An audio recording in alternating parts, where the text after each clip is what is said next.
Good evening, parents and students. Thank you for tuning in this week. My name is Kevin Cordes. I'm the district superintendent. This evening, I have with me Trevor Walker, our chief business officer, director of technology and food service. This evening, I just want to talk about a couple of items. One for those parents who are on base. You should have received notice by now, but both offices are going to be running remotely for the next 2 weeks.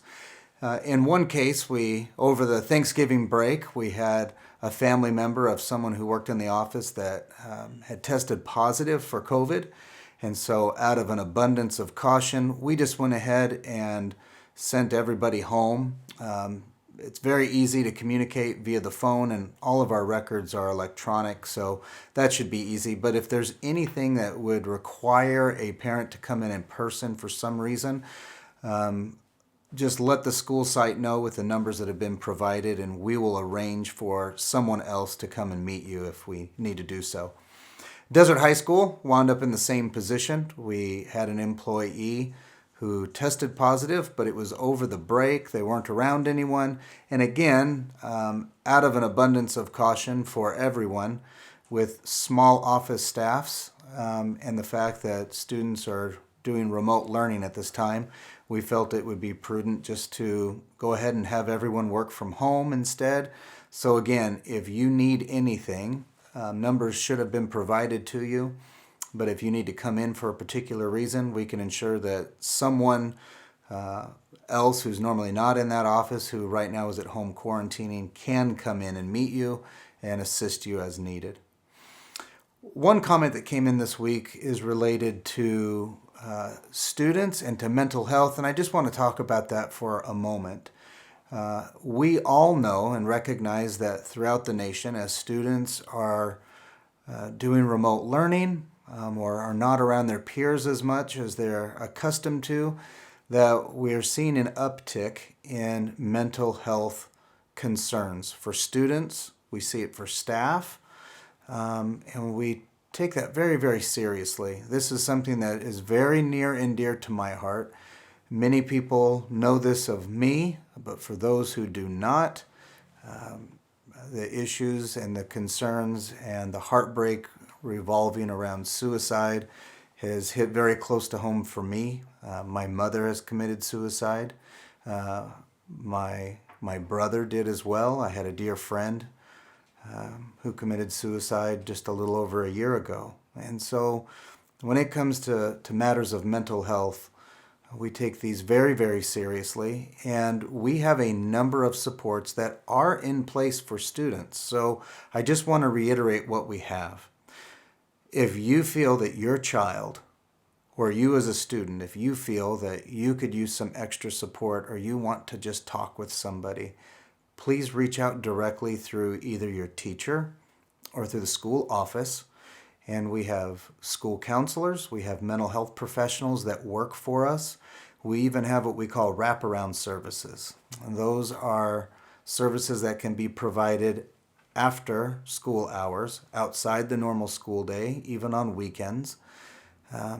And it is our intent and our desire to do everything that we possibly can to assist any student or point any family member in the direction of help. I can't say enough about that, about how seriously we do take that.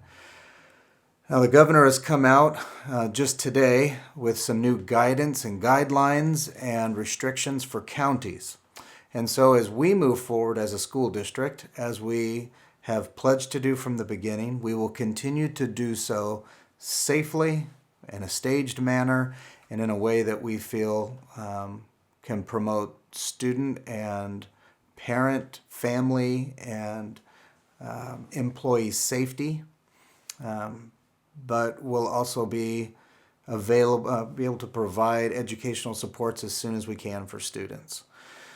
We every week hear comments that range from "Why aren't we back in school yet?" to "Thank you," and in fact, we've had some that have learned of our plans to open the very first class in January when we come back from the winter break, and have asked if maybe we need to rethink that process and maybe slow things down, considering the increase of positive COVID-19 numbers that are happening not only in the state but in the nation and throughout the world. We monitor this every day. We continue to make the very best decisions that we feel are prudent for students and staff and families. At this time, it is still our plan. We are working with the teachers and our classified employees to still open our special day class. It serves approximately 10 students, some of our most needy and students in special education that need the most help and assistance. It's our intent to start with them. I've spoken about this in the past, but with this class, it is also a great opportunity for the school district to begin the process of looking to see what it looks like when we come back on a campus, whenever that is.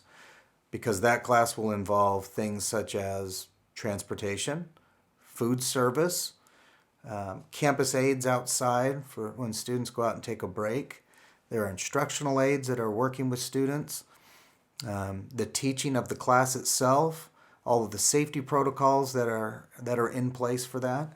And I just want you to know that as we are preparing for that, one of the things that we are going to be doing is we are currently filming some videos so that we can post those on our website and demonstrate to you as parents and students what it will look like once we do come back to school. We'll start these procedures with that special day class in January, if indeed we're able to see our plans through fruition on that.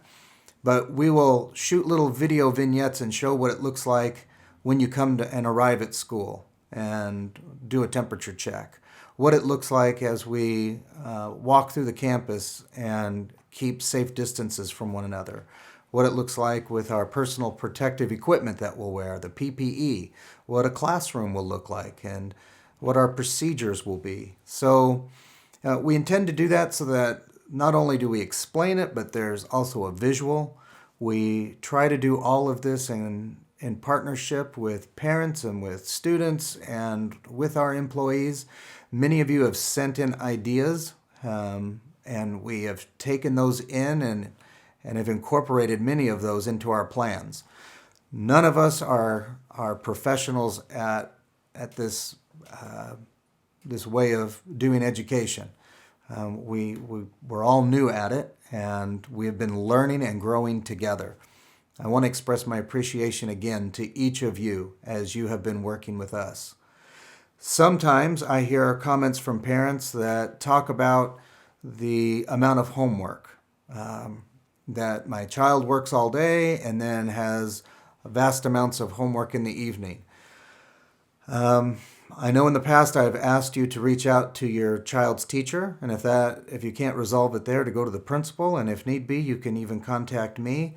But for some of you, if there really is something that's that specific and you would like to talk with me, I would like to hear more. My cell phone number is 760-250-3210.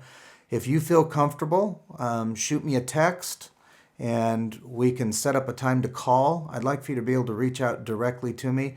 I don't want you to feel that there's any barriers between you or me. I'm happy to talk with anyone. Every family has a unique dynamic and circumstance, and if there's anything that I can do to be of assistance, I'd like to be able to do that. With that, we hope that everyone had a wonderful Thanksgiving break, had some time off. There were just a few parent comments this time. So as we move forward between now and Christmas and leave for the winter break and the end of the first semester, I would encourage you to please continue to give us your comments and your feedback. And with that, I wish you a wonderful weekend, and we will see you next week. Thank you so very much.